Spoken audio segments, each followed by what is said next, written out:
Hello everybody, today we'll be talking about project-based learning. So what is PBL, or also known as project-based learning?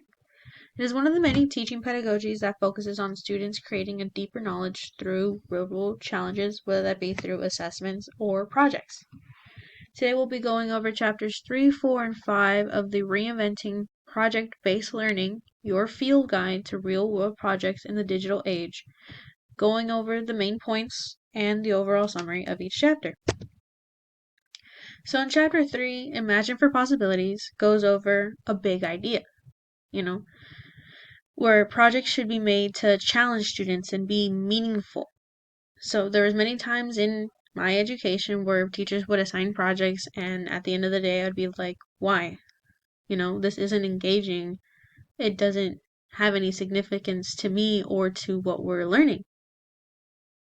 So that's why I feel like the big idea portion of this chapter is a big deal, because it's like teachers have the responsibility of challenging their students to think more creatively. And PBL offers that. Another great tool they talked about was Wiki, which is actually a tool we use in this class.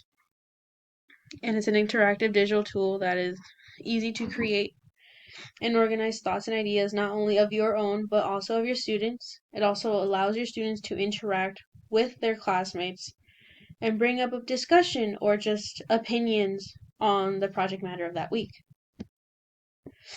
So the overall summary of chapter 3 is to ensure that projects have a meaning behind them as to analyze, evaluate, and create.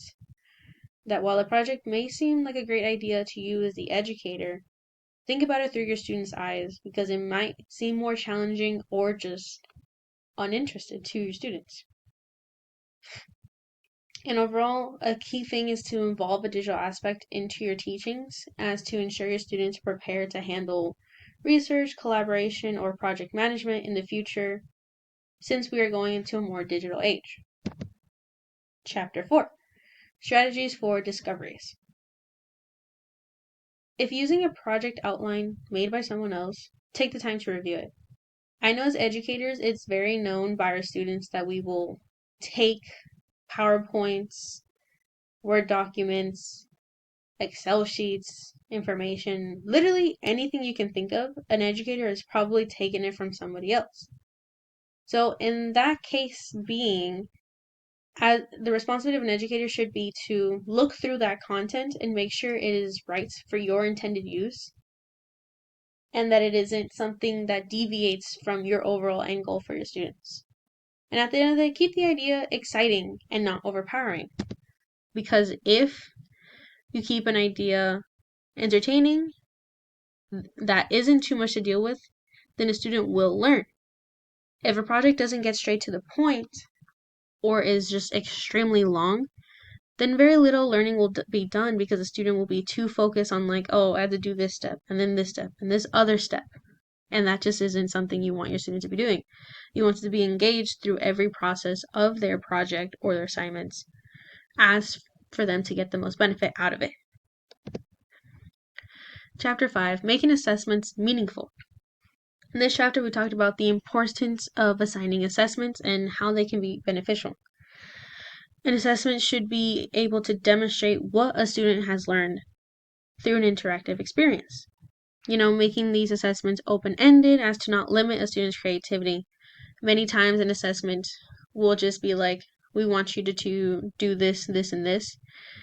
Instead of asking the student to be like, here is a question or an idea. How would you interpret it? How would you teach it to others? Or just, what are some of your passions and hobbies that correlate to this assignment, to this topic, to this history, to anything really? And then the overall summary would be like, an assessment should be beneficial to the student and not be a chore. And PBL actually encourages students for more discovery to happen, whether that be allowing a student to progress through questioning, investigating, asking more questions, and doing more research overall to get a deeper understanding of the projects. Here's a reference for all of today's information. And thank you. Hopefully you learned a little more about PBL and how you can add it into your teaching skills from now on. Bye-bye.